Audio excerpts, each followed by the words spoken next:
हमने बहुत सारी बात कर ली वाइब्रेशंस पे, फ्रीक्वेंसीज पे, एनर्जी पे। क्या इनसे भी कोई ताकतवर एस्पेक्ट है? इस वक्त भी वो चीज़ इस्तेमाल हो रही है sir. Photography, videography, video editing, इसका सबसे एडवांस लेवल कॉन्सेप्ट जो है वो कलर थ्योरी कहलाता है। टू द पॉइंट कि उन्होंने कलर्स लिटरली गॉड्स को डिनोट किए हुए हैं। आपने तस्वीरें देखी होंगी, आपको वो इंडियन गॉड्स में जूस वगैरह के अंदर एक स्पेसिफिक कलर हमेशा असाइन होता है। हमारी जो आंख अल्लाह ताला ने बनाई है ना सर, ये सिर्फ 3 कलर देख सकती है। और ये नाम हर मीडिया के बंदे को पता होगा, RGB कहते हैं। अगर ये जो सिंगुलैरिटी की तरफ जा रहे हैं, ये इलॉन मस्क वगैरह जो एक्सपेरिमेंट करने जा रहे हैं, वो यही तो करने की कोशिश कर रहे हैं कि डायरेक्ट ब्रेन के अंदर अलग किस्म के सिग्नल्स डाले जा सकें। उसके साथ बायोनिक आंख लगा दो तो ऐसे कलर्स उठाना शुरू कर देगी जो अभी आपने कभी परसीव ही नहीं किया। ये कलर आपको ब्रेन वॉश करने के लिए भी यूज़ किया जा सकता है। यहाँ तक हो गया है कि बच्चे बिना उन कलर्स के या उन स्क्रीन्स के खाना भी नहीं खा पा रहे। तो कलर्स का गेम तो है फिर स्ट्रॉन्ग इसमें। अगर आप कलर्स को निकाल दें बीच में से तो चीज़ें फिर वो आपकी मेमोरी में स्ट्रांगली बिल्ड इन नहीं हो सकती, लॉन्ग टर्म की तरफ नहीं जाती फिर वो। ब्लैक एक्चुअली कोई कलर ही नहीं है।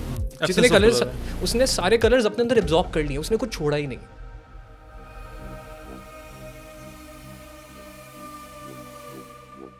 अस्सलाम वालेकुम, क्या हाल है आपके? उम्मीद करता हूँ सब खैर खैरियत से होंगे।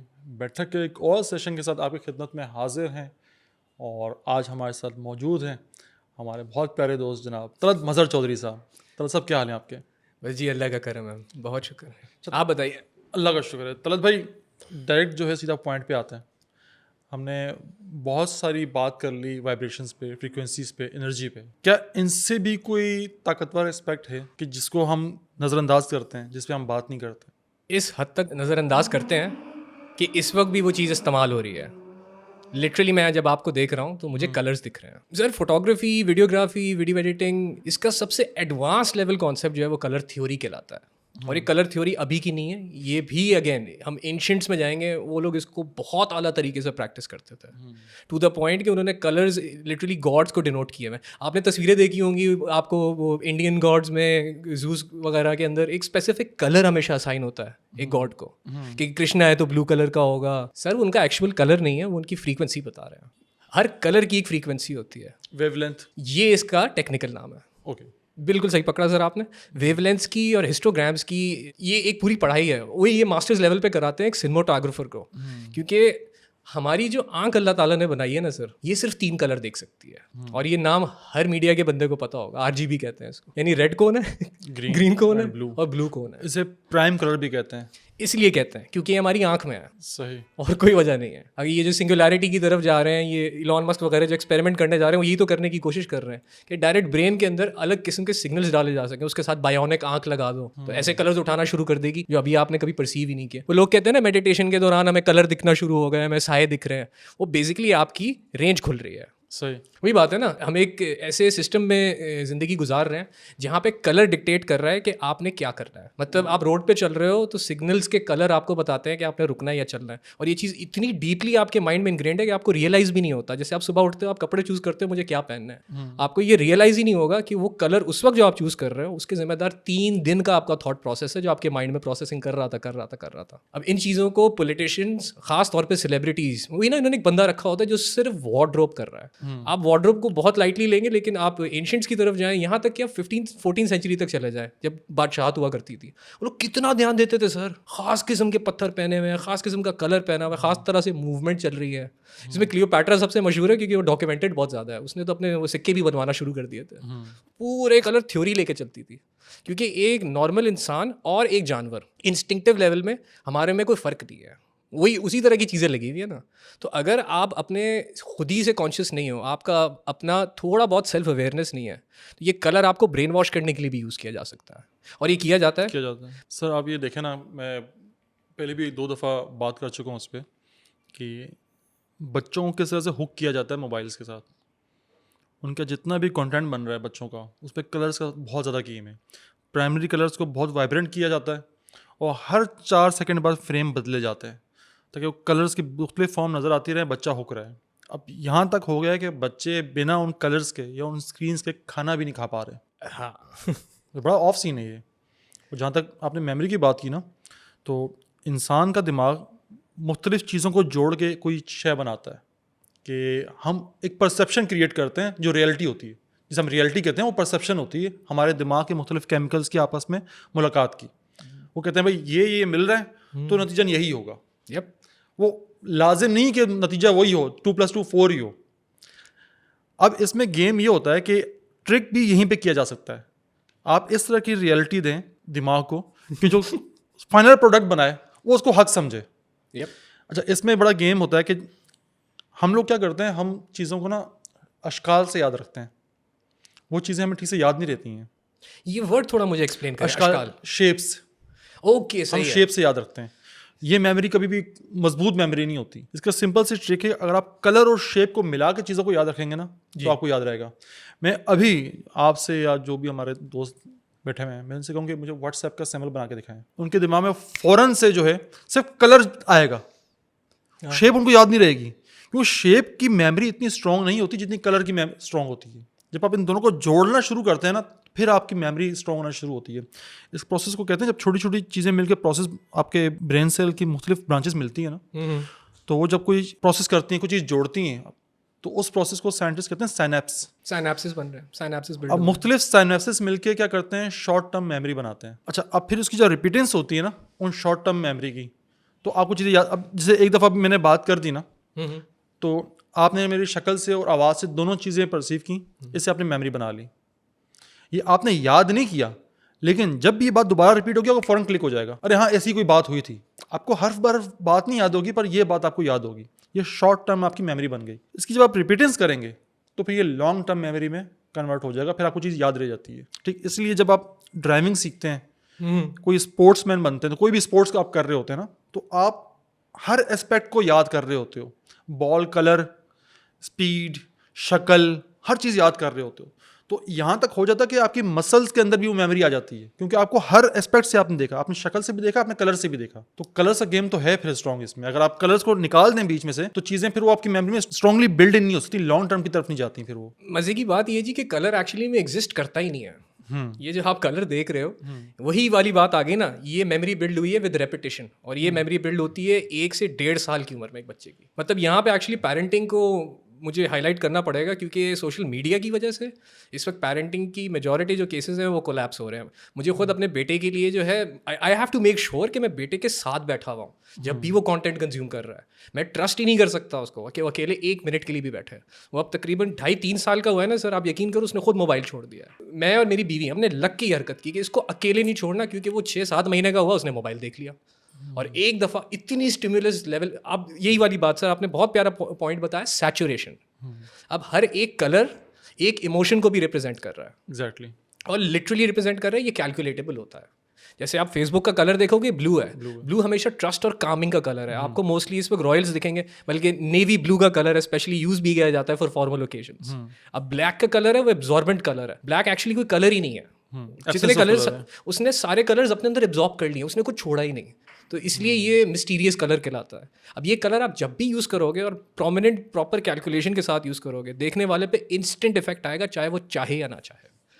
मतलब इसका कोई तोड़ ही नहीं है। इसका यही है, फिर वहाँ पे देखो नहीं, आंखें हटा लो। इस्लाम में इसलिए कहते हैं ना, अगर ईमान की हिफाजत करनी है तो अपनी आंखों की हिफाजत करो। तो इस वजह से कहते हैं ये और अब हम जो बात कर रहे हैं कलर्स की, ये एक बहुत छोटी सी रेंज है, इसको कहते हैं विजिबल स्पेक्ट्रम। सही। ठीक है। अब विजिबल स्पेक्ट्रम के ऊपर भी कलर्स हैं जो कि जानवरों को परसीव होते हैं। इसमें सबसे मशहूर एग्जांपल कैट की आ जाती है, डॉग्स की आ जाती है। और यहाँ पे फिर आपका पूरा एक अलग, मतलब ये फिर एक अलग यूनिवर्स ही खुल गया ना। ये हम लोग इसको फिर एसोटोरिक नॉलेज कहेंगे, या ऑकल्ट नॉलेज कहेंगे, या फिर स्पिरिचुअल नॉलेज कहेंगे। लेकिन हमें मतलब वो कलर्स जो कि हम परसीव नहीं कर पा रहे, ये वो कलर्स होते हैं जो फिर अल्फा, बीटा और गामा की रेंज में आ जाते हैं। और ये आपकी थॉट है। ये लिटरली वो फ्रीक्वेंसी है जब आपके सर में जाके हिट करेगी, क्योंकि वो इतनी बारीक फ्रीक्वेंसी होती है कि आपकी आंख भी परसीव नहीं कर पा रही। सोचे ना, लाइट से भी बारीक है। उसने जाना सीधा आपके माइंड के अंदर, और 17 सेकंड लगते हैं according to scientist for a thought to take form. इसका जो टेक्निकल वर्ड है, मेरे वालिद साहब ने मुझे ज़बरदस्ती CSS पढ़ाने की कोशिश की थी। CSS में जो है आपको बायोलॉजी में पढ़ाते हैं, इसको बेसिकली कहते हैं न्यूरॉन। और मज़े की बात यह है कि जब आप कंप्यूटर कोडिंग की तरफ जाते हो तो उसमें भी आप यही कॉन्सेप्ट यूज़ कर रहे होते हो, न्यूरॉन वाला। इसको नोड कहते हैं वहाँ पे, कि आपने एक नोड असाइन करना है, उसके पास 2 ऑप्शंस है, वो या तो येस बोलेगा या नो बोलेगा। और वो जहाँ पे प्लेस्ड है उसके हिसाब से उसको विजुअली रिप्रेजेंट किया जाएगा। मतलब मैं और कितना गहरा घुसूँ सर, इस वक्त कलर एक इतनी पावरफुल चीज़ है कि आप जितने लाइट कलर पहनेंगे उतना आपके ऊपर इमोशनल अटैक कम होगा। और आप जितने डार्क कलर्स पहनेंगे उतने आपके इमोशंस आपके लिए हैंडल करना मुश्किल होंगे। आप ये टेस्ट करके देख सकते हैं। इसलिए अगर मैं अब आपके पास यहाँ पे आके बैठा हूँ ना, तो मैंने उस हिसाब से सोच के 2 कलर्स रखे हैं। ग्रीन लिटरली करेज का कलर है, इससे आपकी बॉडी के अंदर टेस्टोस्टेरोन प्रोड्यूस होता है। आपने नोटिस भी किया होगा, हुजूर सल्लल्लाहु अलैहि वसल्लम भी ये कलर ज़्यादा यूज़ किया करते थे। True. और ये कलर साइंस आपको इस्लाम में इस लेवल पे प्रैक्टिस होती हुई मिलेगी कि आप सर पकड़ लो। मतलब मैंने सर पकड़ लिया था, क्योंकि मेरा बैकग्राउंड आ रहा है वीडियो एडिटिंग से, एनिमेशन से, मतलब मीडिया से आ रहा हूँ। तो मुझे हमेशा ये कलर्स दिखाए गए as a way of telling a narrative कि आप एक स्टोरी बता रहे हो। मुझे ये किसी ने नहीं बताया कि ये कलर का डायरेक्ट इम्पैक्ट आप पे 24 घंटे चल रहा है। बाकायदा एंग्जाइटी अटैक्स और मतलब डिप्रेशन के हिट्स आना शुरू हो जाते हैं, क्योंकि एक एडिटर जो है फुटेज को बार बार लूप पे लगा के देख रहा होता है और देखनी पड़ती है, आपको एडिटिंग करनी है। अब शुरू में मैं चूज़ नहीं कर रहा था मैं किस तरह की एडिट कर रहा हूँ, तो तकरीबन मैंने 3 साल अपनी ज़िंदगी के दिए वीडियो एडिटिंग। उसके बाद 1 साल तक मेरे मतलब माइंड नम हो गया सर, इतना बुरा नम हो गया था कि मैं बस घर में बैठा हुआ था। This was around at the age of 25-26। 1 साल मुझे उससे रिकवर करने में लगा। फिर उसके बाद इतनी एडिटिंग की नहीं, मैं फिर साउंड की तरफ चला गया, क्योंकि साउंड एटलीस्ट आप आसानी से कंट्रोल कर सकते हो। कलर का जो इम्पैक्ट है वो वाइब्रेशन और फ्रीक्वेंसी से ज़्यादा खतरनाक है। सर इसमें मैंने एक रिसर्च पढ़ी थी काफ़ी टाइम पहले कि एक कॉफ़ी शॉप थी, उसका कलर जो है सारा ब्लू पेंट किया गया दीवारों पे। तो हर दूसरे कस्टमर ने शिकायत किया कि टेम्परेचर जो है बहुत कम है, थोड़ा बढ़ाया जाए, मतलब ठंड लग रही है हमें। और बिना कोई एसी का काम किए, कोई और टेम्परेचर का काम किए, उन्होंने क्या किया कि दीवारों को पेंट कर दिया ऑरेंज और रेडिश टाइप में। लोगों ने शिकायत करना छोड़ दी।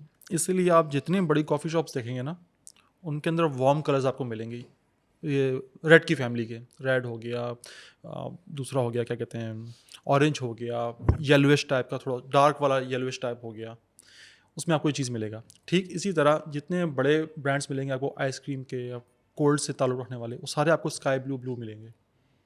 कि 2 कलर्स ना, सिर्फ 2 कलर्स दुनिया में ऐसे हैं जो यूनिवर्सली एक्नॉलेज्ड हैं हॉट एंड कोल्ड के लिए। टैप वाटर देख लेना आप, जब टैप होता है उसका, जी ब्लू एंड रेड, सारी दुनिया में सिर्फ ये 2 कलर वाहिद ऐसे हैं जो यूनिवर्सली एक्नॉलेज्ड हैं। एक चीज़ इनको असाइन कर दी गई कि blue is for cold and red is for warm. वरना ब्लैक किसी जगह पे मॉर्निंग कलर कहते हैं कि उदासी का रंग है, और किसी जगह पे वाइट जो है उदासी का रंग है। होल है ना सर, पोर्टल है, हर चीज़ में डिफरेंट। और मैं आपको मज़ीद बात बताऊँ पोर्टल है कि दुनिया की बहुत बड़ी तादाद है कि 17वीं सदी तक ब्लू कलर एग्जिस्ट ही नहीं करता था, ब्लू नाम एग्जिस्ट ही नहीं करता था। इनफैक्ट अफ्रीका के कुछ ट्राइब्स थे, उन्हें 12 शेड्स दिए गए ग्रीन के। जी 11 शेड्स ग्रीन के थे, 1 शेड उसमें ब्लू का था। वो डिफ्रेंशिएट ही नहीं कर पा रहे थे कि ये कुछ डिफरेंट कलर है इनके अंदर। बहुत बड़ी और मशहूर पोएम है हुमर की, ओडेसी, सुना होगा आपने? ओडिसी वही मीडिया में पढ़ा सर ओडेसी में ब्लू कलर का जिक्र ही नहीं है। There is no blue colour in Odyssey. McDonald golden arches, आप लाल रंग की बात की ना, लाल रंग को एसोसिएट करते हैं, लव के साथ करते हैं, और साथ साथ तलब के साथ होता है। अब तलब, वो इंसान में ना मुख्तलिफ चीज़ों की तलब होती है। तलब किस चीज़ की है? भूख, खाने की तलब है, प्यार की तलब है। ये 2 बेसिक तलब है हर इंसान के अंदर होती है। हर इंसान को जो है अफेक्शन चाहिए, और हर इंसान को जो है मील चाहिए। तो जहाँ जहाँ अफेक्शन होगा, जज्बात होंगे, वहाँ रेड कलर का इस्तेमाल ज़्यादा होगा। जहाँ जहाँ रेड कलर का होगा, वहाँ देख के इंसान को भूख लगेगी। इसलिए जितने बड़े ब्रांड्स हैं, KFC, मैकडोनल्ड, वो बड़े जितने आप ब्रांड ले लें, वो तमाम के तमाम को रेड कलर मिलेगा। यहाँ तक कि जब अभी KFC पे बैन लगा तो आपका मशहूर कौन सा हो गया पाकिस्तानी ब्रांड? कबाब जीज फ्राइड चिकन। कबाब जीज K से शुरू हो रहा है, फ्राइड जो है वो F से शुरू हो रहा है, चिकन C से शुरू हो रहा है, यानी KFC। और उन्होंने KFC रेड कलर में लिखा हुआ है ताकि सब कॉन्शियस को हिट हो कि ये नेमर बदल है KFC का, और लगे कि आप KFC ही जा रहे हो। क्योंकि देखें, हम लोग ना एसोसिएट कर लेते हैं। मैंने कहा ना, जो मेमोरी कलर्स के साथ एसोसिएट हो जाए इंसान की, वो सबसे स्ट्रॉन्ग मेमोरी होती है। आप कोई भी फ्राइड चिकन का नाम आएगा ना, आपके दिमाग में KFC ही आएगा। जैसे ना वो कहते हैं ना, यार ये फलानी कंपनी का पैम्पर दे दो। पैम्पर जो है वो दरअसल अलग ब्रांड है, डायपर है जो प्रोडक्ट है, लेकिन इतना एसोसिएट कर दिया क्योंकि पैम्पर का हमें कलर ही पता है कि यार किस कलर का पैम्पर का पैकेट है और किस तरह का उसके ऊपर मोनोग्राम बना हुआ है। तो इतनी डीप डाउन वो मेमोरी इंजेक्ट हो गई है जस्ट बिकॉज हमने उसकी ना से शक्ल याद की, नाम याद किया, हमने उसका कलर भी याद कर लिया। मैं लाख बातें करूं, लेकिन जब मैं फरारी की बात करूंगा ना, आपके दिमाग में एक ही कलर आएगा, रेड फरारी, और वो भी मार्लबोरो रेड, इसका Exactly. खास नाम है। और कितने सारे कलर्स में आ गई है Ferrari, but Ferrari red. Associate कर दिया हमने एक ब्रांड को कलर के साथ, तो वो इंजेक्ट हो गई है। दूसरा, मैं लाख आपने ना सुना हो बारबी के बारे में ऑल दैट, लेकिन जब भी मैं बारबी का जिक्र करूंगा, पहला थॉट जो लोगों के दिमाग में जाएगा वो पिंक जाएगा, क्योंकि हमने इसके साथ एसोसिएट कर दिया है। इंसान का दिमाग ना बहुत डिफरेंट तरीके से काम करता है। इसमें मेरे बड़े मजे का एक इफेक्ट था, उसे कहते हैं Kiki boba effect. Kiki boba effect. Kiki boba effect. Okay. अच्छा, उसमें क्या होता है कि दो पिक्चर्स हैं, अब आपको ऑप्शन दिया जाएगा कि बताओ इसमें से कीकी कौन है, बूबा कौन है। सर 99.9% लोग राइट साइड वाले को बूबा कहेंगे और लेफ्ट साइड वाले को कीकी कहेंगे। क्यों? क्योंकि कीकी जो है वो थोड़ा सा पॉइंटी स्टार है, और जो बूबा है क्लाउड टाइप का बना हुआ है। अब हमने कीकी आया तो हमारे दिमाग में अचानक कोई आएगा, कोई पॉइंटी चीज़ होगी कीकी। हमने साउंड और शेप इसको हमने एक जगह मैच कर दिया, तो एक इमेज हमारे दिमाग में क्रिएट हो गई। तो जब भी कोई चीज़ पॉइंटी होगी ना, शार्पी, उसको हम उसी तरह का नाम देंगे। हमारे दिमाग में इस तरह के हमें थॉट प्रोसेस देगा कि इसको इस तरह का नाम होना चाहिए। जहाँ कोई चीज़ सॉफ्ट होगी, राउंड होगी, बबली सी होगी, उसको हम इस तरह का नाम देंगे, बूबा बाबा टाइप का। देखिए बेहतरीन पकड़ लिया आपने। इसीलिए सर कलर थ्योरी प्रॉपर एक साइंस है, और इसको मास्टर्स लेवल पे भी पढ़ाया जाता है, पीएचडी लेवल पे भी। आप जो इस वक्त मोबाइल यूज़ कर रहे हैं, अगर आप कभी इसकी डिटेल में जाए, स्क्रीन की लिखा होता है ना 16 मिलियन कलर्स, 32 मिलियन कलर्स वो साथ ही हैं, उनकी अनलिमिटेड कॉम्बिनेशंस है। इसकी इंटेंसिटी बढ़ा दी, इसकी कम कर दी, इसकी बढ़ा दी, इसकी कम कर दी। और इसकी वजह से ये जो कलर थ्योरी वाला प्रॉब्लम है ना सर, जो आपने बताया, इसमें ये कोकोमेलन टाइप की वीडियोस में यूज़ हो रहा है, इसकी वजह से अब ऐसे मेंटल डिसऑर्डर्स डेवलप हो रहे हैं जो पहले एग्जिस्ट ही नहीं किया करते थे। वही ना, जैसे ब्लू पहले एग्जिस्ट नहीं करता था, वैसे इस तरह की पर्सनैलिटीज़ एग्जिस्ट नहीं करती थी। पहले ज़्यादा से ज़्यादा क्या होता था, कोई बाइपोलर हो जाएगा, बहुत एक्सट्रीम केस है तो मल्टीपल पर्सनैलिटी डिसऑर्डर होता था। अब तो सर ऐसे डिसऑर्डर्स आ रहे हैं जो किसी को समझ ही नहीं आ रहे हैं। सो तरस भाई, मैं आपसे सिंपल सवाल पूछता हूँ।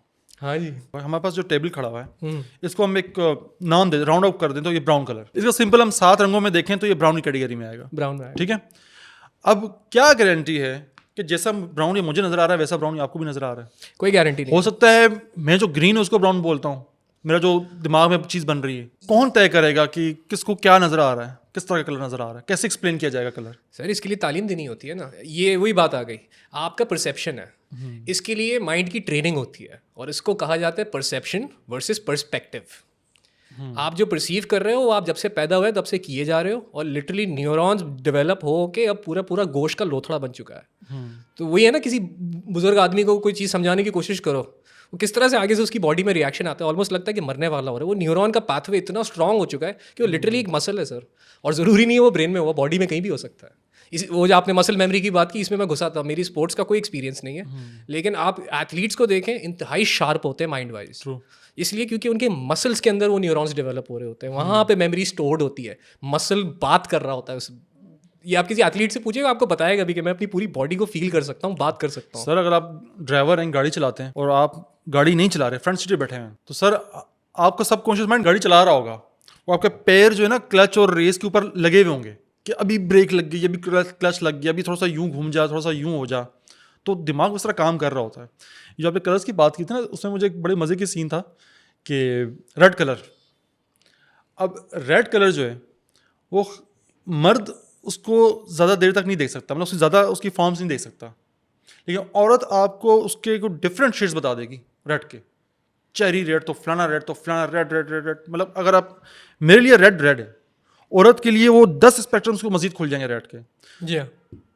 जस्ट बिकॉज कि रेड कलर को देखने के लिए क्रोमोसोम जो होता है बड़ा ज़रूरी होता है, उसे एक्स क्रोमोसोम कहते हैं। जी हाँ। औरत के पास वो 2 होते हैं, मर्द के पास वो 1 होता है। इस वजह से औरत बेहतर तरीके से रेड कलर को देख सकती है बनस्बत मर्द के। तो मर्द इसलिए रेड लिपस्टिक या उस कलर पे हमेशा जो है धोखा खा जाते हैं, अरे मरून को भी रेड कह रहे हैं, फलाने को भी रेड कह रहे हैं, हर चीज़ को रेड कह रहे हैं, और औरत डिफ्रेंशिएट कर रही है, नहीं नहीं नहीं ये रेड नहीं चाहिए था, मुझे ये रेड चाहिए था, क्योंकि वो 2 क्रोमोसोम्स होने की वजह से वो बेहतर तरीके से उस कलर को देख रही है। वो फ्रीक्वेंसी परसीव बेहतर कर रही है ना, उसका सेंसर हमारे से डबल है, Yes. लिटरली सेंसर है सर। जब आपको ये रियलाइज होना शुरू होगा ना कि आपकी बॉडी में सिर्फ सेंसर लगे हुए हैं, ऑडियो भी सेंसर है, टेस्ट भी सेंसर है, स्मेल तक सेंसर है, तो फिर आपका इस कहते जो इमोशन मेमोरी बिल्ड हो रही है और जो पाथवेज आपके सॉलिडिफाई हो गए, फिर आप उनको ऊपर से खड़े होकर देखना शुरू कर देते हो। फिर आप उन पर डिपेंडेंट नहीं होते कि ये पाथवे ही बताएगा कि फैक्ट क्या है या नहीं है। एक नॉर्मल, वही कहते हैं ना, एक रीजनेबल या इंटेलेक्चुअल आदमी होता है, वो ब्रेन को गट के ऊपर प्रायोरिटी दे रहा होता है। और वो ये आपने बहुत प्यारी बात की, आदमियों के अंदर ये टेंडेंसी ज़्यादा होती है, औरतें यूजुअली अपने इमोशनल इंटेलिजेंस को ज़्यादा यूज़ करती हैं और वो गट में प्रोड्यूस होती है। अच्छा, मैं ना डार्क साइकोलॉजी का बड़ा शौकीन रहा हूँ, पढ़ा हूँ। मेरे टीचर भी थे, वो जो बड़ी इस पर बातें सिखाते थे। कलर्स के बारे में हमेशा वो कहते थे ना कि भाई कि जब भी मसला कलर्स का आए ना, तो देखो हम लोग क्या करते हैं, हम लोग बहुत ईजी लेते हैं इन चीज़ों को। लेकिन जब आप जाते हैं ना किसी बड़े डेलीगेशन के साथ, सीईओज वगैरह हो जाएं या स्टेट लेवल पे जब कोई बात हो अरे रही आप होती है, स्कूल जाओ, बच्चे का यूनिफॉर्म पे सख्ती होती है भाई, वो यूनिफॉर्म डिजाइंड है एक खास काम के लिए। तो बहुत बेसिक हो गया ना कि मतलब बेसिक से आपको बताया जा रहा है। लेकिन जब आप हायर लेवल पे जाते हो ना, आप देखो जब दो डेलीगेशंस बात कर रहे होते हैं, दो सरबराहान मुमलिकत बात कर रहे होते हैं, तो अपने साथ पूरा पूरा ताम झाम लेके जाते हैं लश्कर में। वहाँ में इंटेलिजेंस वाले होते हैं, वहाँ पे उसमें साइकोलॉजिस्ट भी होते हैं जिन्हें पता होता है कि भाई सामने वाला की जो है हैंड आई मूवमेंट किस तरह की है, बॉडी लैंग्वेज क्या है, कौन सा कलर पहन के आया है, ये हमारे बंदे पे क्या इंपैक्ट डाल सकता है। तो मेरे टीचर कहा करते थे कि जहांगीर, तमाम कलर थ्योरी को नल करने के लिए बेहतर है आप ब्लैक पहन के चले जाओ। हाँ, ब्लैक हर रंग को जो है ना वो न्यूट्रल कर देता है। कहते हैं उसके बाद फिर आपका गेम आता है आपकी पर्सनैलिटी का, आपकी बोल चाल का और आपकी बॉडी लैंग्वेज का। कि जब मामला बराबरी का हो गया तो फिर कोशिश करो कि अगर एक ऐसा बंदा जिससे आपके मुज़ाकरात कर रहे हो तो उससे बात करते हुए उसके सर से थोड़ा सा ऊपर देखो, उसके सब कॉन्शियस में डालो कि वो इतना वैल्यू नहीं रखता कि उससे नजरें मिलाई जाएं। Exactly. सब चीज़ें ना बहुत सटल वे में हो रही होती हैं, पता भी नहीं चल रहा था। जब सामने वाला आपकी नज़रों से मिलाने के लिए एफर्ट करेगा ना, ऊपर की तरफ देखेगा, तो मतलब वो उसका सब कॉन्शियस समझने लग गया कि मैं इससे नीचे हूँ, तो अब वो नजरें मिलाना चाह रहा है, ऊपर की तरफ देखना चाह रहा है। तो और क्या तो आहिस्ता आहिस्ता क्या होता है, उसकी जो बॉडी लैंग्वेज है वो डिफेंसिव सी हो जाएगी और बहुत ही वो हारा हुआ शख्स की तरह बॉडी लैंग्वेज होगी, हाँ जी जी सर सर करके आपसे बात करेगा। लेकिन ये सब तब होगा जब आप उसको कलर गेम में शिकस्त दे चुके होगे, वरना कलर आपकी साइकी पे बहुत ज़्यादा असर डालता है। उसने आपसे भारी कलर पहना हुआ है और आपका कलर जो है सबमिसिव है उस स्पेक्ट्रम में, उस कलर से, तो सर आप जो है उसके ताबे होना शुरू हो जाओगे। ये बात हम बच्चों ही करते हैं कि बच्चों को जो हर तरह के कलर्स जो है वो डाल दिए गए और एक सर्टन उनको जो है नॉलेज दी जा रही है कि जो उनके दिमाग में नहीं आनी चाहिए। मसला क्या है कि जब इंसान का बच्चा पैदा होता है ना, मैंने पहले भी पॉडकास्ट में बात की थी, तो इंसान का बच्चा अपने सबकॉन्शियस माइंड के साथ पैदा होता है। सबकॉन्शियस माइंड की एक आप अच्छाई समझ लें या बुराई समझ लें कि वो हर चीज़ एक्सेप्ट करता है, उसमें कुछ फिल्टर आउट नहीं कि मेरी ये चीज़ नहीं लेनी, वो चीज़ नहीं, जो नॉलेज आ रही है वो एब्जॉर्ब किए जा रहा है। Yep. लास्ट मुझसे बात की भी थी ना कि हम 7 साल के बच्चे जब होते हैं उसके बाद में तवज्जो देना शुरू करते हैं, सर तब तक बहुत देर हो चुकी होती है। साइकी बन चुकी है। 7 साल की उम्र तक ना, अब जितना उसका माहौल होता है, आसपास का माहौल, जितनी नॉलेज वो ले रहा है और जो जो आदत उसकी हैं, ये तमाम चीज़ें मिल के ना एक शय बनाती हैं सबकॉन्शियस में, जिसे हम कहते हैं पैराडाइम। वो पैराडाइम क्या करता है कि 7 साल की उम्र के बाद जब आपका कॉन्शियस ही बन जाता है ना, तो पैराडाइम एक फिल्टर का काम करता है। हर नॉलेज उससे फिल्टर आउट होकर आपकी बॉडी पे इंप्लीमेंट होती है। अगर वो पैराडाइम नेगेटिव बना हुआ है, साजिशी एलिमेंट्स का तैयार किया हुआ पैराडाइम बना हुआ है, तो हर नॉलेज आप उसी निगाह से देखोगे। अगर पॉजिटिव बना हुआ है तो पॉजिटिव तरीके से देखोगे, नेगेटिव बना है तो नेगेटिव तरीके से देखोगे। यही वजह है कि जहांगीर और तलत एक दिमाग, 2 हाथ 2 पाँव होते हुए भी मुख्तलिफ चीज़ें रखते हैं। नॉलेज के, हर नॉलेज के एक मुख्तलिफ वो पहलू रखते हैं। हर बंदा यूनिक है सर। हो सकता है कि मुझे एक चीज़ अच्छी लग रही हो, आपको बुरी लग रही हो, क्यों? मेरा पैराडाइम जिस तरह से क्रिएट हुआ है वो मुझे उसको अच्छा बता रहा है, लेकिन आपका पैराडाइम जिस माहौल में क्रिएट हुआ है वही नॉलेज जब उससे फिल्टर आउट होकर जा रही है तो बुरा दिखा रहा है। इसीलिए हमारी जो नई नस्ल है ना, इस पर बहुत ज़्यादा तवज्जो देने की ज़रूरत है कि कलर गेम्स और नॉलेज गेम्स पूरी तरीके से इनके दिमागों पर लगाए जा चुके हैं, और जो इनका पैराडाइम बना हुआ है ना सर, ये बहुत ही, आई एम सॉरी टू से, बहुत ही पैराडाइम है। मतलब ये इवेंचुअली इसने बैकफायर ही करना है, और इसकी बैकफायरिंग आपको ज़्यादातर दिखेगी वेस्ट साइड पे, क्योंकि वेस्ट साइड में वही है, फैमिली कल्चर नहीं है। देसीज एक बहुत ही इमोशनल एथनिसिटी है, लेकिन एक एडवांटेज ये है कि ये साथ साथ अपनी फैमिली स्ट्रक्चर को लेके चलते हैं, और सिर्फ उस वजह से बहुत जगहों पे बचत भी हो जाती है। वरना आप वेस्ट साइड पे अगर जा रहे हो, वहाँ पे आपके पास इतना टाइम नहीं है कि आप फैमिली के साथ बैठो, दोस्तों के साथ मुश्किल से बैठने को टाइम मिलता है वंस यू क्रॉस लाइक 24-25। तो आप मजबूर हो जाते हो कि आप कंटेंट ही कंज्यूम करो in order to satisfy that urge. वही आपने कहा ना सर, इंसान को कम्युनिकेट करने की बड़ी अर्ज है। इसको हमें मीडिया में ऐसा पढ़ाया गया है कि इंसान के लिए 3 चीज़ें बहुत ज़रूरी हैं: खाना, सोना और कहानी। क्योंकि जब तक कहानी नहीं होगी ना तो नींद नहीं आती। ट्रू। और जब तक नींद पूरी होगी, सुबह उठोगे तो मोटिवेशन नहीं आएगी काम करने की, तो भूख नहीं लगेगी। ये इतनी इंपॉर्टेंट चीज़ है। और मैं आपसे पूछूं कि सबसे जो बड़ा इम्पैक्ट है कलर्स का इंसान की ज़िंदगी में, वो क्या है? मतलब कि जिस पे हमने तवज्जो नहीं दी हुई, वो इतने बुरे तरीके से हमारी लाइफ के अंदर एक शामिल है और इम्पैक्ट क्रिएट कर रहा है, पर वो नेगलेक्ट हो रहा है, उस पर हम तवज्जो नहीं दे पा रहे उस पर। मतलब ये बेसिक एजुकेशन है। ये जो 7 कलर बताए जाते हैं रेनबो के, एक एक कलर के साथ एक एक इमोशन अटैच्ड है। रेड लिटरली हुई है, आप उसको पैशन कह लो, आप उसको डिज़ायर कह लो, ये वो इमोशंस हैं जो टेस्टोस्टेरोन की वजह से आ रहे हैं। तो रेड आप जब भी पहनोगे आप मोटिवेटेड लगोगे, आप डोमिनेटिंग लगोगे। इसी तरह येलो है, येलो एक ऐसी फ्रीक्वेंसी है जो आपकी बॉडी से रेडिएट ज़्यादा करती है, अंदर कम जाती है। तो आपकी अपनी पर्सनैलिटी आहिस्ता आहिस्ता फैलना शुरू हो जाती है और आपके अंदर कोई इन्फ्लुएंस नहीं आ सकता। जो आपने कहा ना ब्लैक के साथ किया जा सकता है, यही एग्जैक्ट लाइट शेड्स के साथ और येलो के साथ भी किया जा सकता है। ये हम एडवांस कलर थ्योरी में वैसे फिर घुस रहे हैं, लेकिन ये वैसे आपके जो 7 बेसिक कलर्स हैं, अगर सिर्फ लोगों को इतना पता हो कि हर कलर का इमोशन पे क्या इम्पैक्ट आ रहा है, मतलब आप इसको वो फिजिक्स में पढ़ाते हैं, वेबगॉयर कहते हैं इसको। तो रेड सबसे छोटी उसकी वेवलेंथ है, और आपका जो वॉयलेट आ गया, जिसे आप पर्पल भी एक तरह से कह सकते हो, उसकी सबसे लंबी वेवलेंथ है। तो जिसकी छोटी वेवलेंथ है ऑटोमेटिकली वो आपको इमोशनल ज़्यादा करेगी, जिसकी वेवलेंथ ज़्यादा है वो ऑटोमेटिकली आपके थॉट प्रोसेस को ज़्यादा प्रायोरिटी देगी कि ठीक है ये जज्बा चल रहा है, देखें इसके बारे में और क्या क्या किया जा सकता है। और मज़े की बात यह है कि वॉयलेट के ऊपर फिर ब्लैक है, क्योंकि वॉयलेट से ऊपर हम देख ही नहीं सकते और ब्लैक के ऊपर फिर वाइट आता है, क्योंकि ब्लैक ऐसा कलर है जो, ब्लैक बेसिकली कलर नहीं है, ब्लैक एक मटेरियल की कैरेक्टरिस्टिक है कि उस पे से कुछ भी बाउंस नहीं हो रहा, जो कुछ आ रहा है वो सारा एब्जॉर्ब कर रहा है। और ये बहुत मतलब ट्रेनिंग लगती है करने में। अगर नॉर्मल लोग ब्लैक पहनेंगे तो इसका इम्पैक्ट उन्हें अगले 2 या 3 दिन में दिखेगा, क्योंकि पर्सनालिटी के अंदर जो है ना एक झंझाड़ सा उन्हें फील होगा। मतलब आपको शायद लग रहा होगा मैंने ब्लैक पहना हुआ है, लेकिन ये एक्चुअली ब्लू है। सर कहते हैं ना बड़े बूढ़े बहुत काम की बातें करते हैं, बट बात से ना उन्हें चीज़ें पता होती हैं, उसका साइंटिफिक प्रोसेस नहीं पता होता, तो वो समझा नहीं पाते उस तरह से। हमारे इलाके में हर बंदे को ब्लैक कलर नहीं पहनने दिया जाता। नहीं, मेरी फैमिली में भी आई है। हाँ कि भाई नहीं मना ये है कि कलर भाई नहीं, ब्लैक नहीं पहनना। अब उन्हें पता नहीं है, साइंटिफिक प्रोसेस का नहीं पता है, पर्सनैलिटी भी क्या इम्पैक्ट डाल सकता है। बट लेकिन कहीं से सुना ना उन लोगों ने, कहीं तो पता चला है ना कि यार ये ब्लैक कलर जो है ये हर बंदे पे रास नहीं है। सर ये मतलब एंशिएंट नॉलेज है, ये वो वाला विजडम है जो मतलब यही घूम फिर के बात आ जाती है ना, ये वो नॉलेज है जो फैमिली में ट्रांसफ़र होती थी। ये आपको स्कूल यूनिवर्सिटी में नहीं मिलेगी अगर आप अपने घर वालों की, अपनी फैमिली से कनेक्टेड नहीं हो। आपने को 15-20 जनरेशन का डेटा जो आपके डीएनए में आपको दिया गया है विरासत में, उसको एक्टिवेट करने की आपके पास जो है घर में बैठी हुई, आपका अब्बा हो सकता है, अम्मा हो सकती है, भाई बहन भी हो सकते हैं, कोई रिश्तेदार हो सकता है, आप उसे एक्सेस ही नहीं कर रहे। आपको लग रहा है मोबाइल पे लगे हुए, आप इंटरनेट पे जाओगे तो यहाँ से आपको सही नॉलेज मिलेगी। सर इंटरनेट इतनी ख़तरनाक जगह है, 90% जो लोग कंटेंट कंज्यूम कर रहे हैं वो रील्स कर रहे हैं या फिर वीडियोस कर रहे हैं, और 99% ये रियलाइज़ नहीं करते कि जब फुटेज शूट की जा रही है तो बंदा जानबूझ के कैमरे में ऐसे देख रहा होता है ताकि इंस्टेंट कांटेक्ट बने।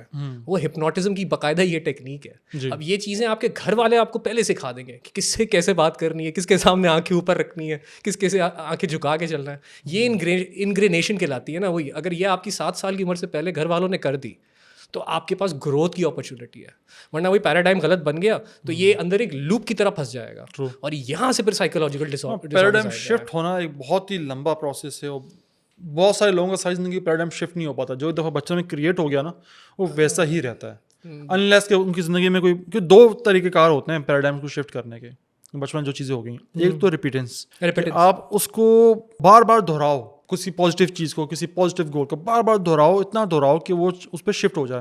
अंग्रेज़ कहते हैं ना कि मैंने तुम्हें, वो मूवी का डायलॉग भी था ओम शांति ओम में, कि मैंने तुझे पाने की इतनी कोशिश की कि सारी जहाँ ने तो मुझसे मिलाने की साजिश की है। ऑस्कर वाइल्ड ने भी कहा था भाई कि आप किसी चीज़ को पाने की जब कोशिश करते हो तो कायनात की तमाम कुव्वतें मिलकर उसको आपके लिए करना शुरू कर देती हैं। एक्चुअली वो आपका पैराडाइम शिफ्ट होता है, जिसको उन्होंने शायराना लफ्ज़ों में दे दिया। कलर्स की ये बात करें ना, कलर्स में देखो 2 बंदे हैं जिन्होंने सही काम किया है। एक तो सर आइजैक न्यूटन, मुनक्किस किया रोशनी को, बताया कि भाई ये 7 रंगों का मजमुआ है जिसे हम वाइट रोशनी कहते हैं। दूसरे एक और थे, वो शायर थे जिन्होंने शायरी तौर पे कलर को बहुत ज़्यादा किया, जो गोयटे के नाम से हम जानते हैं। उन्होंने शायद बहुत ही ज़्यादा इमोशनल जितनी भी चीज़ें कलर्स के साथ आज हम देखते हैं ना, वो उन जनाब की मेहरबानी है। कलर्स को भाई ग्रीन क्यों हम इतना इजीली परसीव कर लेते हैं, नेचुरल कलर क्यों कहते हैं उसको। अभी के कल्चर की बात कर रहे हैं ना, पोस्ट मॉडर्न जितना भी कल्चर है उसमें 2 मेन यही है, 2 मेन यही इनको जो है गॉडफादर समझा जाता है कलर थ्योरी। Yes agreed. तो एक और मजे की चीज़ मुझे इससे पता चली थी ना कि अगर एक बंदा है वो एक ब्लैक एंड वाइट दुनिया में रहता है, वो भी कलर की पहचान कर सकता है, क्योंकि हम कलर को हम रंग बोलते हैं, रंग बेसिकली, बट एक्चुअली में ये लाइट्स की मुख्तलिफ वेव लेंथ्स हैं जो बाउंस बैक होके आ रही हैं ऑब्जेक्ट से। वो ये फ्रीक्वेंसी है। ठीक इसी तरह बाउंस हो रही है। जब आप देखें कि आपका कोई कपड़ा गीला होता है, बेशक नीला कपड़ा है, जब ये गीला हो जाता है तो ये आपको डार्कर नज़र आता है। हाँ, क्यों? क्योंकि जो पानी है वो एब्जॉर्ब करता है उस वेवलेंथ को जो कलर की होती है, लिहाजा वो कलर जो है वो अंदर रह जाता है और आपको डार्कर इमेज बाहर नजर आ रहा है। वो ग्रीन ही है, वैसा ही जैसा सात वाला कलर है, लेकिन नजरों का धोखा हो रहा है आपके साथ। फिजिक्स में इसको कहते हैं रिफ्रैक्शन। पानी एक ऐसी चीज़ है जिसके थ्रू जब लाइट गुजरती है तो वो बेंड कर देती है उसको, और ये बेंड करने की वजह से आपको इसको कहते हैं ह्यूज और शेड्स दिखना शुरू हो जाते हैं। सर वही बात है, फिर एक एक कलर को खोलना है या फिर लोगों को क्योंकि आपने जब ये पूरी कॉन्वर्जेशन की, मुझे अपने एक उस्ताद की बात याद आई कि तुम्हारा कोई भी प्रॉब्लम चल रहा है ना ज़िंदगी में, बस बैठो, थोड़ी देर अल्लाह का जिक्र कर लो, और इतनी देर करो। आपने देखा होगा ज़्यादातर कहा जाता है कि 200 दफ़ा पढ़ो, 300 दफ़ा पढ़ो, 800 दफ़ा पढ़ो। सर मैं अपनी लाइफ में इतनी बुरी तरह टूट गया था कि मैंने कहा मैं नहीं गिनती कर रहा, मैं बस पढ़ना शुरू कर दूंगा। और उससे लिटरली अल्लाह ताला ने ये मेरे पे चीज़ खोली कि आप जब तस्बीह ज़्यादा करते हो वो आपके सबकॉन्शियस में प्ले होना शुरू हो जाती है। जैसे गाना नहीं फंस जाता दिमाग में, आपका सबकॉन्शियस उस तस्बीह को, उस अल्लाह के नाम को एको करता रहेगा। और लिटरली अगर आपने इसको 2 से 3 दिन तक एको होने दिया, इंस्टेंट आपकी पर्सनैलिटी में चेंजेस आते हैं। लेकिन वही बात है, फिर इसमें बिलीफ भी होना चाहिए कि अल्लाह ताला आपकी फिर मदद कर रहे हैं। खाली तस्बीह करने से कुछ नहीं होता, साथ में बिलीफ अटैच करना है। सर हमने इतना इसको नेगलेक्ट किया ना इस चीज़ को जबकि ये एक प्रॉपर रीवायरिंग की टेक्नोलॉजी है, ट्रू, प्रॉपर टेक्नोलॉजी। यहाँ तक कि जब आप किसी ऐसे बंदे के पास जाते हैं जो बड़ा स्पिरिचुअलिटी पे बिलीव करता हो, उस पर बड़ा काम भी करता हो, तो आपको जहाँ खाने पीने की चीज़ें बताएगा, सबसे पहली चीज़ जो आपको बताएगा ना वो कहेगा रंग के बारे में कि यार ये रंग आप ना पहनना, आप ये रंग पहनना। सर आप वही ना, स्पिरिचुअलिटी में आप देख लो, जितने भी स्पिरिचुअल लोग होते हैं, कोई भी रिलीजन उठा लो, उन्होंने एक ही कलर पकड़ा हुआ होता है और उसी को पहन के चलते हैं ताकि उनकी स्टेट वैरी ना करे, उनके इमोशंस ऊपर नीचे ना हिले, उन्हें लोगों से डील करना होता है। सस्टेन करने का बेस्ट तरीका है और सबसे डेंजरस तरीका भी है, अगर आपको एग्जैक्टली पता नहीं है कि इस कलर से आप पे इम्पैक्ट क्या आ रहा है। क्योंकि वाइट से आप पे इम्पैक्ट ये आ रहा है कि आप कंप्लीटली कॉन्शियस हो गए हो, अब आपको पूरी इन्वायरमेंट फील हो रही है, मतलब एवरीथिंग से आप कनेक्ट होना शुरू हो जाते हो। इसलिए आपको ज़्यादा रूहानी लोग सफ़ेद कलर में दिखेंगे ना। यहाँ पे ज़्यादा होता है कि वाइट पहना जाता है अगर किसी की डेथ हो जाए तो वो इसीलिए पहना जाता है ताकि हर बंदा एक दूसरे का कॉन्शियस हो, एक दूसरे को सपोर्ट कर सके, एक दूसरे को साथ में लेके चल सके। और यूएस में आई थिंक इसका ऑपोजिट होता है, ब्लैक। वो इसलिए ब्लैक पहन रहे हैं ताकि किसी को पता ना चले कि मेरे अंदर इस वक्त क्या स्टेट चल रही है, मेरे इमोशन जाहिर ना हो। कल्चरली बहुत ज़्यादा इफेक्ट पड़ता है, ठीक है। जमीन आसमान का फर्क है सर। हमारे परचम का कलर जो ग्रीन है वो लिटरली करेज का सिंबल है और वो इस तरह से डिज़ाइन किया हुआ है। लेकिन दुनिया में सबसे ज़्यादा जो है रंग मिलेगा झंडों में आपको, वो रेड मिलेगा। और उसकी वजह ये है कि पैशन, जज्बा एंड ऑल दैट। उसके अलावा एक और रीज़न भी है कि सबसे आम कलर था ये, सबसे आसानी से मैसर हो जाने वाला डाई था इसका, रेड कलर का। इसलिए आपको जितनी भी कदीम तहजीबों की लिखाइयाँ मिलेंगी या कुछ भी कहीं लिखा हुआ मिलेगा, आपको रेड कलर में मिलेगा।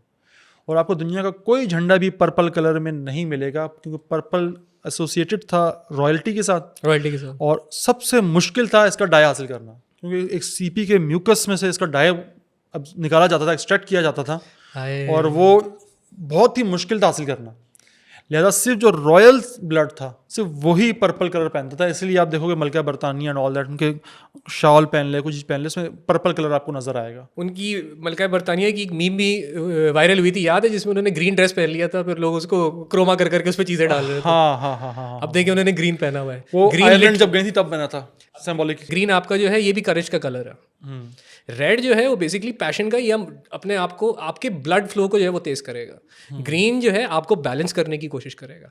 ग्रीन कलर अगर आप थोड़ा ज़्यादा पहनोगे ना, लाइट वाले शेड, डार्क वाले जो है वो आपको ओवर बेसिकली चार्ज कर देते हैं। ज़रा सा आप मेलो सा या माइल्ड सा कलर रखोगे तो लिटरली आप हर उस चीज़ से कनेक्ट करते जाओगे जो आपके आसपास है, लेकिन आपकी अपनी पर्सनैलिटी भी साथ साथ चलती रहेगी, आपकी ग्रोथ होगी। इसलिए आप देखो नेचर में आपको हर जगह ग्रीन कलर दिखता है। ग्रीन कलर एक ऐसा कलर है जो ग्रोथ को और स्टेबिलिटी को प्रमोट करता है। और इस कलर के साथ हमने सफ़ेद रंग जोड़ा हुआ है अपने झंडे में। सोचें हमारा क्या इमेज बना हुआ है मुल्क का, हम क्या चीज़ प्रमोट कर रहे हैं। मुझे एक और मज़े की चीज़ याद आई कि ये तो एक जनाब है, वो कहते हैं जहाँ पे मज़े की बात ना कहा करें। अब मैं कहता हूँ, वो मैं क्या कह सकता हूँ, मेरे मुंह से खुद निकलता है। अब सर आप कराची के लोग हैं, हमारा फ्लो यही है। अच्छा, अब इसमें एक और चीज़ है कि देखें, जहाँ एक कलर के कुछ पॉजिटिव्स होते हैं ना, वहीं उस कलर के नेगेटिव्स भी होते हैं। सबके हैं। अब येलो कलर मिसाल के तौर पे आप ले लें, भाई पॉजिटिव इसकी चीज़ें होती हैं कि भाई वाइब्रेंट कलर है, अट्रैक्ट हो जाता है, दूर से बंदा देख लेता है इसको, समझ आ जाता है इंसान को, और हैप्पीनेस ज़ाहिर करता है, सूरज से हम कनेक्ट करते हैं, एनर्जी से इसको कनेक्ट करते हैं। बट इसके नेगेटिव भी ये है कि इससे देखा जाए तो इससे डिजीनेस आती है, डलनेस आती है। Yes. इस रंग से। ज़्यादा पहनेंगे यही होगा। इसीलिए ट्रांसपोर्ट के अंदर वाले हिस्से पे कम से कम येलो रंग रखा जाता है। स्कूल बसेस बाहर से येलो होती हैं, अंदर उसको थोड़ा सा वार्म कलर कर दिया जाता है, कोई डिफरेंट कलर कर दिया जाता है। जहाज़ों पे आपको येलो कलर शाजो नादर ही नजर आएगा। कोशिश की जाता है कि उस तरफ कोई येलो कलर ना हो। क्यों? क्योंकि ये डिजनेस को करता है, ये इम्पैक्ट डालता है आपके दिमाग में। वही है ना सर, रेडिएट कर रहा है आपके अंदर जितनी थॉट्स हैं वो सारी आपकी बॉडी में इमोशंस के साथ कनेक्ट होकर बाहर निकलना शुरू हो जाएंगी, एक्सप्रेशन आसान हो जाएगा। तो जब सारी थॉट्स खत्म हो जाएंगी, डिजीनेस नहीं होगी, तो और क्या होगा? आपको प्रोसेसिंग के लिए ऑक्सीजन चाहिए, जिसम ऑक्सीजन मांगेगा, नहीं जा रही, घूमेगा दिमाग। बाकायदा साइंस है सर ये। अच्छा दूसरा तलत भाई, हमें नहीं लगता कि हम पुरानी सिविलाइजेशन से बिल्कुल ऑपोजिट चल रहे हैं? कि हमने क्या किया कि हमने मटेरियल चीज़ों पे ज़्यादा फोकस किया है, स्पिरिचुअल चीज़ों पे नहीं किया। और वो जितनी भी सिविलाइजेशंस थी वो तमाम की तमाम स्पिरिचुअल चीज़ों पे काम कर रही थी। अब जैसे कलर हो गए, वाइब्रेशन हो गई, अब इनको अगर लिखने बैठो ना तो आप शायद वैसी साइंटिफिक थ्योरी उतनी स्ट्रॉन्ग ना दे सको इनके लिए। अब मिसाल के तौर पे मैंने आम खाया, मिसाल के तौर पे मैंने कभी आम नहीं खाया, आप मुझे उसका जायका डिफाइन करें ना। आम का जाएगा? हाँ, चलिए, अच्छा मैंने सवाल। कभी आम नहीं खाया। यार एक रेशे वाला वेलवेटी टेक्सचर है जो कि मीठा है। कैसा मीठा है? चीनी की तरह मीठा है? चीनी से थोड़ा सा कम है, मतलब गन्ने के रस के करीब है, गन्ने के टेस्ट के करीब है। अगर मैं गन्ने का रस पीऊँ, मैं कहूँ मैं आम खा लिया, वेरी पॉसिबल आपको ये लग सकता है, क्योंकि उनकी मिठास ऑलमोस्ट 19-20 करीब ही होती है। अगर सही का वो फिर सही वाला सिंदड़ी आम अगर आपको मिल गया मीठा वाला, वो गन्ने जितना ही मीठा होता है, लेकिन मोस्टली इतने मीठे होते नहीं देखें हैं। मीठे की इंटेंसिटी नहीं, ठीक ज़्यादा है। मीठा कम मीठा नहीं, जायका कैसा है। देखो मीठा तो केक भी है, मीठा केक भी है। मैं कहूँगा मैंने केक खाया तो मतलब मैंने आम खाया। वही ना, आपने चीज़ ऐसी पूछी, मैं असल में खाने पीने का शौकीन नहीं हूँ, तो मेरी जैसे समझ में आ रहा है चलो मैं आपसे पूछता हूँ लाल रंग कैसा होता है? मैं कलर ब्लाइंड हूँ। लाल रंग कैसा होता है? हाँ, लाल रंग बहुत लाउड होता है, जैसे तुम्हें कोई जोर की आवाज़ आ रही है ना, इसी तरह लाल रंग है। अगर तुम्हें दिखेगा तुम्हारी बार बार आंखें उस पर जाएंगी। कलर ब्लाइंड हो ना, ऑडियो की सेंस है, मतलब लाल रंग समझ ले कोई बहुत ही सिडक्टिव किस्म की आवाज़ है। मुझे दुनिया के सब कलर नज़र आते हैं बट लाल रंग नज़र नहीं आता है। मैं समझ नहीं पाता हूँ, मैं ग्रीन को ही लाल बोल रहा हूँ। आप, मैं कह रहा हूँ ये लाल ये है, आप कहते हो नहीं ये तो ग्रीन है। अब देखिए ना सर, आपके आंखों में लगे हुए हैं, इनको कहते हैं ट्राइकोन सेंसर्स। अब अगर आपकी आंख में लाल का सेंसर मौजूद नहीं है ना, तो वो कॉम्पनसेट करेगा किसी और कलर के थ्रू। तो जो कलर आपको दिख रहा है ना, वो आपके लिए लाल रिप्रेजेंट करेगा। इसके लिए फिर आपका आई एग्जाम होता है, और ये 100% पॉसिबल ही नहीं है कि जिस तरह आपको कलर्स दिख रहे हैं उस तरह मुझे दिखें। शेड्स में फर्क आएगा ही आएगा, तो गारंटी हम ये आएगा। कह सकते हैं कि हर इंसान की रियलिटी वो उसकी अपनी है। यहाँ तक कि वो खुद जनरेट कर रहा है। मैं हाँ। अपनी रियलिटी पे इतना श्योर नहीं हो सकता कि जो चीज़ मुझे दिखाई सुनाई समझाई दे रही है वो आपको भी दे रही होगी। हमें हमें रियलिटी का कोई आइडिया नहीं है सर, हम परसेप्शन पे चल रहे हैं। तो फिर मुझे यहाँ पे फिर वो सूफी सही लगते हैं ना कि मैं कुछ भी नहीं जानता। तो नहीं जानते सर, आपको जो कुछ भी पता लग रहा है वो आपकी बॉडी के सेंसर आपको बता रहे हैं। यहाँ तक कि जो लैंग्वेज मैं आपसे कम्युनिकेशन के लिए यूज़ कर रहा हूँ, ये 10-12 साल तक मुझे लूप पे सुनाई गई है। तो मेरे माइंड को लगता है कि मैं जो फील कर रहा हूँ वो इस साउंड में सही कम्युनिकेट हो सकता है। हो सकता है कि मेरी जो एक्चुअल फीलिंग है, जो मैं कम्युनिकेट करना चाह रहा हूँ, वो इंग्लिश या उर्दू की वजह से बीच में ज़ाया हो रही हो। इसके ऊपर प्रॉपर रिसर्च होती है सर। लैंग्वेज और फोनेटिक्स एक पूरी साइंस है, इसमें घुसने की बहुत सख्त ज़रूरत है। और वही बात है, आपके पास कोई भी ऐसी कोई साउंड्स हो, जैसे अब वही फिर घूम फिर के यहाँ पे रिलीजन पे आना पड़ता है, क्योंकि religion is the best documentation of sounds. वो साउंड्स जिनके मायने टाइम के साथ बदले नहीं हैं। अगर आप रिलीजियस टेक्स्ट के थ्रू किसी की इंडोक्ट्रिनेशन या उसका पैराडाइम बनाओगे, तो उसकी ग्राउंडिंग इतनी प्यारी हो जाएगी बेसिक साउंड्स में कि बाकी चीज़ों को फिर दूसरों के साथ उसे पर्सपेक्टिव वाइज देखने की सेंस डेवलप होगी। हम लोग रिलीजन को रट्टा लगवाते हैं ना, प्रॉब्लम ये है, हम बंदे को महसूस नहीं कराते कि जो लिखा हुआ है इसको फील कैसे करना है, इसकी जो साउंड है वो बॉडी में कहाँ से निकल रही है। मतलब अलिफ बोल रहे हो तो बॉडी में कैसे मूव करना है। आपने साउंड की बात की ना, कनेक्टेड है असल में ना, सारी चीज़ें आपस में कनेक्टेड है। मैं कल बैठा हुआ था काजी साहब के साथ, तो इन साउंड्स पे इन चीज़ों में मेरी बात हो रही थी काजी साहब से। तो उन्होंने मुझे बड़ा मज़े का वाक़या सुनाया। जब हुज़ूर पाक सल्लल्लाहु अलैहि वसल्लम पे पत्थर उछाले गए थे ना ताइफ पे, और हुज़ूर पाक सल्लल्लाहु ज़ख्मी हो गए थे, तो एक अंगूर के बाग में उन्होंने पनाह ली हुज़ूर पाक सल्लल्लाहु अलैहि वसल्लम ने। वो अंगूर का बाग था उतबा और शीबा का। उतबा बिन अब्दुल मालिक ऐसा नाम था उनका, मुझे नाम ठीक से याद नहीं आ रहा है। वो दो भाई थे जिनको बदर में कत्ल किया गया था बाद में, उनका बाग था वो। जब उनको पता चला कि मोहम्मद यहाँ पे आके बैठे हुए हैं, ज़ख्मी हैं, तो अपने ग़ुलाम को अदास या अदस नाम था उस ग़ुलाम का, ओके, उसको भेजा कि जाओ यार इसको पानी दे दो, ज़ख्मी बैठा हुआ है वहाँ पे। सॉरी अल्फाज, क्योंकि वो जिस तरह के उन्होंने अल्फाज इस्तेमाल किए मैं वो इस्तेमाल कर रहा हूँ। बाज़ लोग होते हैं बहुत चिप पकड़ लिया, भाई आपने अदस का नाम लिया, अरे भाई जान कुर्बानी हमारी यार। नहीं लेकिन ये मुझे किस्सा मालूम नहीं है, प्लीज़ बताइए। अच्छा, तो बंदा जब पानी लेके आया हुज़ूर पाक सल्लल्लाहु अलैहि वसल्लम के पास, तो हुज़ूर पाक सल्लल्लाहु अलैहि वसल्लम ने उससे पानी लिया और बिस्मिल्लाहिर्रहमानिर्रहीम पढ़ी।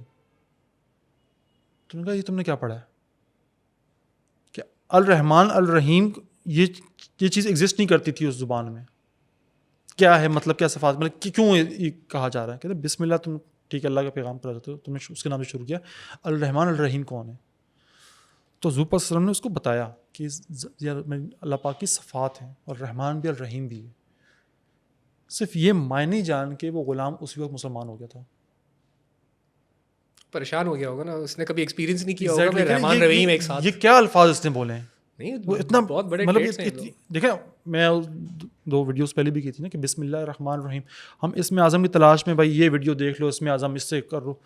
अरे भाई सबसे ताकतवर कलाम बिस्मिल्लाहिर्रहमानिर्रहीम आपके पास है। आप इस कलाम की ताकत तो समझो, अपनी लाइफ में इम्प्लीमेंट तो करो हर काम शुरू करने से कबल।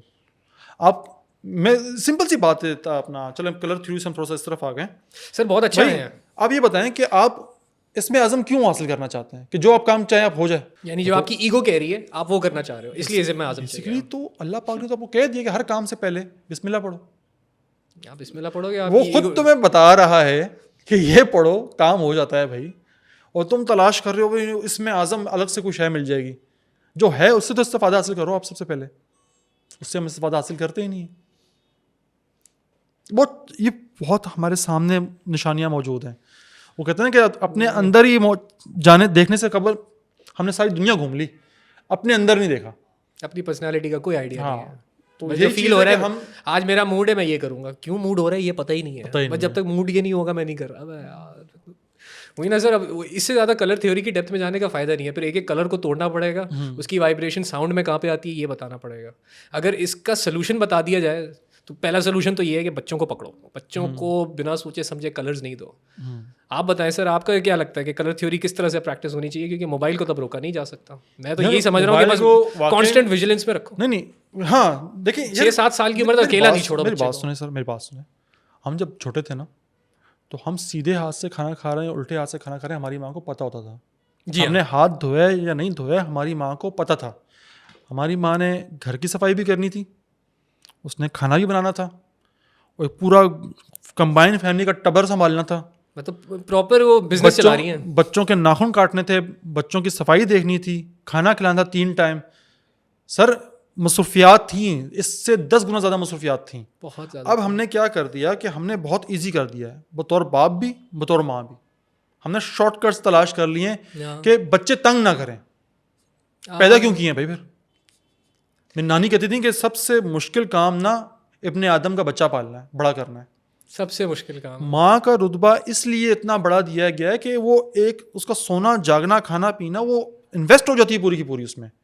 अगर पूरी की पूरी वो इन्वेस्ट नहीं हुई हुई है तो जानो चंदा आपने माँ बनने वाली वो चीज़ें पूरी नहीं की हैं, शराइत पूरी नहीं की हैं। सिर्फ पैदा कर देना ही माँ होना नहीं होता है, पालना, क्योंकि पालना रब की सिफात में से आता है। मैं लिटरली यही बोलने वाला कि वो पालता है। अगर वो अपनी जिम्मेदारी का कुछ आपको दे रहा है ना आपको, तो खुदा ने कभी किसी शय से खुद को कंपेयर नहीं किया है, लिमिटलेस है।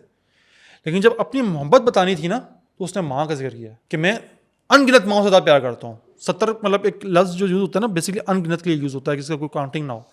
लेकिन अगर कोई कैटेगरी बना दी अल्लाह पाक ने ना, या कोई पैमाना क्रिएट कर दिया तो माँ क्रिएट कर दिया। माँ इसलिए क्रिएट किया, it's not just about those 9 months, it's about कि अगले 7-8 साल भी पैदाइश के बाद शायद कब्र तक जाने तक जो पल पल खबर रखनी है, खैर रखनी है, अच्छा बुरा सब कुछ देखना है, वो माँ ने करना है। माँ औलाद का जो है ना सांचा क्रिएट करती है, सिर्फ पेट में नहीं, पेट से निकलने के बाहर भी।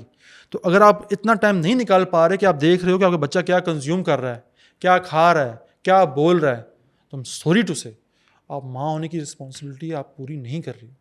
आपको अच्छा लगे बुरा लगे, फैक्ट यही है। ठीक इसी तरह बतौर बाप भी आपकी जिम्मेदारी आ जाती है। ऐसा नहीं कि सिर्फ माँ ही नहीं करना है, माँ नहीं कर रही तो भाई आप क्या प्ले कर रही पार्ट उसमें। अगर जहांगीर अपनी औलाद पे तवज्जो नहीं दे पा रहा और उसको नहीं पता उसके बेटा क्या देख रहा है, क्या सुन रहा है, हमारा बाप हमें बाहर नहीं जाने देता था ताकि हम कोई गलत कंपनी ना ज्वाइन कर लें, ताकि गलत हैबिट्स ना। मुझे कोई इंडोर गेम खेलना नहीं आता क्योंकि हम जिस इलाके से ताल्लुक़ रखते थे वहाँ कैरम स्नोकर ये जगह अच्छी नहीं थी, यहाँ जाना अच्छा नहीं समझाता था कि बुरे लोग आते हैं वहाँ पे, ये यहाँ भी अच्छा नहीं है। तो वहाँ हमें कभी जाने नहीं दिया, क्योंकि बाप का काम था, बाप ने अपना काम ठीक से किया, इस पर कोई वो चीज़ नहीं है, ठीक से किया। अल्हम्दुलिल्लाह बोले सर, अब बहुत बतौर खुशनसीब हैं बाप आप। वो काम नहीं है कि हमने बाहर देखना है, अब बतौर बाप आपने घर में देखना है, जी हाँ। आपका बेटा क्या देख रहा है, क्या कंटेंट कंज्यूम कर रहा है। आप कहते हो जी फलाना भाई के कंटेंट वो ब्लॉग्स जो है बहुत बुरे होते हैं, ऑल दैट होते हैं, या फलाने के व्लॉग्स जो होते हैं बहुत बुरे होते हैं और ऑल दैट होते हैं, तो चंदा उसके व्लॉग पे एक दिन में 1 मिलियन व्यू आ रहा है, और 2 यही बच्चे मिलियन देख व्यू रहे आ हैं। रहा है, कौन देख रहा है? यही बच्चे यही हैं बच्चे देख रहे हैं, मेरे बच्चे देख रहे हैं, आपके बच्चे देख रहे हैं। यहाँ तो पे लोग आपने बातें क्यों नहीं तवज्जो दी इसके ऊपर? ये जो आप डेली व्लॉगिंग भी देखते हैं ना, सर आपने बिल्कुल सही पकड़ा है, क्योंकि कलर थ्योरी का डायरेक्ट इम्पैक्ट उसकी हाँ। पर्सनालिटी डेवलपमेंट पे Exactly. Direct impact. अब आप ये देखें कि जो भी डेली व्लॉगिंग बच्चे देखते हैं 6-7 साल से देख रहे हैं, वो जवान हो रहे हैं उस कंटेंट क्रिएटर के साथ, रोजाना देखते हुए, रोजाना उसको देखते हुए जवान हो सर रहे टू हैं। द पॉइंट कि उसका आइडियल है। एग्जैक्टली। अब वो जब देखता है कि यार मैं 5-6 साल से साथ हूँ, मैं तालीम हासिल कर रहा हूँ, मेरी ज़िंदगी वहीं की वहीं है, वो ये प्राइवेट जेट से लेके आज अमेरिका जा रहा है, आज कनाडा जा रहा है, तो कंपैरिजन शुरू कर देता है उसका सबकॉन्शियस माइंड उसका बताना उसको शुरू कर देता है कि तू एक नल्ला इंसान है, दुनिया आपको नाकाम कहती रहे, आपको फ़र्क नहीं पड़ता, लेकिन जिस दिन आपका सबकॉन्शियस मान लेना कि आप एक नाकाम इंसान हो, सर आपकी लाइफ यूं नीचे जाती। हार मान ली ना, ये डिप्रेशन का पहला स्टेप है। एग्जैक्टली। यहाँ से डिप्रेशन शुरू। तो हम एक चाहते ना चाहते हुए भी एक एडवांस में एक डिप्रेस्ड नेशन क्रिएट कर रहे हैं। हमारे जो 2-2 साल के बच्चे भतीजे जो हैं ना, ये आने वाला पोटेंशियल डिप्रेस्ड नेशन है। ये 10-12 साल की उम्र में उतनी डिप्रेस होंगे जितना आज जहांगीर 35 साल की उम्र में। इसलिए तो सर हमें बच्चों के साथ बैठने की जरूरत है, बच्चों से सीखे कि लाइफ कैसे गुजारते हैं। Exactly. हम लोग उनको एज अ टीचर लेके चले तो बेहतर है, क्योंकि हमसे बेहतर वो टेक्नोलॉजी को समझ रहे हैं। उनके साथ बैठो, उन्हें बताओ आज तुमने व्लॉग में क्या देगा, चाहे जितना गंदा व्लॉग है, बैठ के पूछो तो सही क्या हो रहा है, क्योंकि 5-6 साल बाद वही हरकत तो तुम्हारे साथ करेगा। बच्चा ब्लॉग देख ही क्यों रहा है? क्योंकि उसके पास और कोई घर वाला नहीं है। एग्जैक्टली। लिटरली ये वजह है। बतौर माँ बाप आपने टाइम देना अपने बच्चों, इन्वेस्टमेंट देखिए, इन्वेस्टमेंट होती है भाई, इमोशनल इन्वेस्टमेंट, वक्त की इन्वेस्टमेंट, हर चीज़ की इन्वेस्टमेंट। इसमें कोई चोर रास्ता है ही नहीं ना, मुझे इसमें कोई चोर रास्ता नज़र नहीं आता, कि कोई मजबूरी नज़र नहीं आती कि अगर आप ये काम ठीक से नहीं कर पा रहे तो। मेरे को बच्चे हिट करती है हमें पता नहीं है कि हम अनइंटेंशनली ना दज्जाल की आर्मी क्रिएट कर रहे हैं। इन दी एंड चीज़ें रह जाएंगी रिवॉर्ड बेस, हो गई है ना आपके सामने। दीन रह जाएगा जन्नत दोज़ख, और दुनिया रह जाएगी रिवॉर्ड बेस। अगर आपने दीन को सिर्फ जन्नत और दोज़ख तक महदूद कर दिया ना, तो समझ लें आपने इंसान का फैक्टर निकाल दिया। सर अगर आप एक गधा है, वो जब भी हाँके आप उसको सोटियाँ मारो, और जब वो बैठ जाए तो आप उसको खाना खिलाओ, सर कुछ महीने बाद वो समझ जाएगा कि बैठना अच्छा होता है, वो बैठना शुरू कर देगा, हाँकना बंद कर देगा, वो कि हाँकने से अजियत मिलती है। तो आप अगर सिर्फ दोज़ख जन्नत के चक्कर में इस्लाम तो महदूद कर देंगे, तो आप में गधे में क्या फ़र्क है जो सिर्फ रिवॉर्ड बेस्ड काम कर रहा है। वो नफ्स के बारे में ना इस्लाम में इतना डिटेल से नहीं बताया कि नफ्स है क्या, लेकिन अगर आप पीछे चले जाएँ ना, आप हज़रत मूसा अलैहिस्सलाम का दौर पढ़ें, हज़रत ईसा अलैहिस्सलाम का दौर पढ़ें, तो आपको नफ्स की मज़ीद डिटेल मिलती है। वो 7 डेडली सिंस से क्रिएट करते हैं नफ्स को, 7 डेडली सिंस मिल के नफ्स क्रिएट करते हैं इंसान का, कि लालच, हसद एंड ऑल दैट। बहुत सारी चीज़ें होती हैं जो हमें लगता है हम खुदा के लिए कर रहे हैं, बेसिकली हम अपने उस नफ्स के लिए कर रहे होते हैं और उसकी पूजा कर रहे होते हैं। ये सब चीज़ें क्रिएट होती हैं आपके बचपन से, आसपास के माहौल से, क्या चीज़ें आप देख रहे हो, क्या चीज़ें आप सुन रहे हो, किस चीज़ को हक मान रहे हो, किसको गलत मान रहे हो, कामयाबी का मयार क्या मुकर्रर कर दिया आपने। आप इसको इस पॉइंट पे बाकायदा कंक्लूड हम कर सकते हैं कि जब तक आपके जो सेंसेस हैं, चाहे वो इमोशंस हैं, चाहे वो लॉजिक है, अगर आप उसको प्रायोरिटी दे रहे हो और अपने आप को, अपनी खुदी को प्रायोरिटी नहीं दे रहे कि मुझे दोनों को एनालाइज करना है, तो आपको कोई नहीं बचा सकता। यहीं पे आके कुरान पाक कहता है कि इंसान खसारे में है। कसम है ज़माने की इंसान खसारे में, जस्ट बिकॉज कि वो अपने लिए ये पूरी बुरा सौदा करता है। पूरी पॉडकास्ट में ये एक आयत खुल गई माशाल्लाह। वो अपने लिए घाटे का सौदा करता है। वो मैं हमेशा अपने दोस्तों को बताता हूँ, आपको भी सबको बताता हूँ कि इसकी सादा से मिसाल ले लो ना, कि आप सिगरेट खरीदते हो, सिगरेट के ऊपर लिखा हुआ है तंबाकू नोशी सेहत के लिए मुज़र है, कैंसर हो जाएगा, पर आप खरीद रहे हो उसको अपने लिए। ये चलती फिरती मिसाल है सूरह असर की, वल असर इंसान लफी खुस्र, कसम है ज़माने की इंसान खसारे में। इसी से आज के इस पॉडकास्ट का अख्तिताम करते हैं, और मैं अपने ऑडियंस से भी ये बात कहना चाहूँगा कि हमने जो ही पॉडकास्ट वगैरह की हैं, चाहे आज वो कलर थ्योरी पे की हो, उससे पहले वाइब्रेशंस पे की हो, हिस्टोरिक नॉलेज पे की हो, आप सिर्फ उसको उन मायनों में ना देखें जिन मायनों में बात की गई है, आप उसको थोड़ा वसी पैमाने में देखें कि तमाम बातें की गई हैं कि किस तरह से आप नॉलेज एब्जॉर्ब करते हो और किस तरह से वो इम्प्लीमेंट होती है आपकी ज़ात पे। ये बहुत छोटी छोटी बातें हैं, लेकिन जब आप इसको डिस्कस करना शुरू करते हो ना, उस पर गौर करना शुरू करते हो, तो एक मॉलिक्यूल में से ना हज़ारों एटम जिस तरह निकलते हैं ना, तो एक बात में से ना हज़ारों वो बुरी चीज़ें निकलेंगी जो आपको पता चलेगा कि यार ये लाइफ में मैं इस कर रहा था, इसलिए मेरे साथ ऐसा हो रहा था। कि बहुत छोटी छोटी चीज़ें मिलकर ना एक बड़ा इम्पैक्ट क्रिएट करती हैं। कलर्स हों, वाइब्रेशंस हों, कंटेंट कंज्यूम करना हो, तवज्जो दें इसमें कि जो आपके ख़िलाफ़ काम कर रहे हैं, जो क़ुव्वतें इंसान के ख़िलाफ़ काम कर रही हैं, मैं ये नहीं कहता कि मुसलमानों के दुश्मन हैं या यहूदियों के दुश्मन हैं, इनका दुश्मन इंसान है बेसिकली। ये चैलेंज करके आए थे कि हम इंसान को भटकाएंगे तेरे राह से। तो फिर वो चाहे इंसान पाकिस्तान में बैठा हुआ हो या इजराइल में बैठा हुआ हो, जहाँ कोई इंसान नाकाम जा रहा है, मैं इंसान की बात कर रहा हूँ, मैं किसी मज़हब की बात नहीं कर रहा, तो समझें कि ये शैतानी क़ुव्वतों की जीत है। और बतौर मुसलमान हमारा एक काम बनता है कि हम हर इंसान को बताएं कि जितने इंसान कामयाब होंगे ये उतनी रहमानी जीत होगी। इसी नोट पे आज के प्रोग्राम का इख्तिताम करते हैं। आपसे मुलाकात होती है नेक्स्ट वीडियो में। तब तक दीजिए मुझे और तलत मज़हर चौधरी साहब को इजाज़त। तलत साहब के चैनल का लिंक मैंने डिस्क्रिप्शन में डाला होगा, ज़रूर देखिएगा। बड़ी मज़े की बातें करते हैं, लंबी लंबी लाइव भी करते हैं ये। और कोई सवाल हो इस पॉडकास्ट से रिलेटेड कमेंट बॉक्स में पूछिए। आपसे मुलाकात होती है नेक्स्ट वीडियो में। तब तक दीजिए इजाज़त। अल्लाह हाफ़िज़।